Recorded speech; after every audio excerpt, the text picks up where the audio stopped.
พี่น้องขอบเขตเซนูเฮานี่ผู้ใดมีหมูแม่เด้อมีหมูแม่ที่บ่มีหมูทึกสึกซ้ำนี่นะถักมาได้เด้อบ้านสวนแดนดอยมีหมูทึกเอาไปซ้ำให้ฮอดหน้าคอกเลยพี่น้องผู้ใดมีหมูแม่ถักมาหมูลาดหมูยังก็ได้หมูพันธุ์ก็ดีอันนี้จะเป็นหมูพันธุ์เนื้อเด้อดูล็อกสายแดงสายกล้ามถักมาผู้ใดมีหมูแม่เอาไปซ้ำให้ฮอดเทือนถ้าว่าไกลหลายก็ไล่ค่าเดินทางคือกันถ้าว่าไกลหลายก็ได้แต่ว่าขอบเขตใกล้ๆทั้งบอกทั้งแบงบ่อไซอุดมชัญญมงคลนี่กลางผู้ซีนี่เอาไปซ้ำให้เนาะเอาเป็นแอวคาโตละพันเด้อคาแอวเด้อถักมาเลย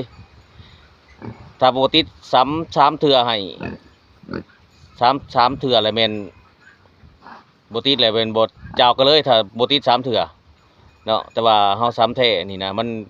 จะได้เทื่อเดียวมันก็ติดแหละหมูมันบ่เสี่ยงคือซ้ำเทียมเด้อ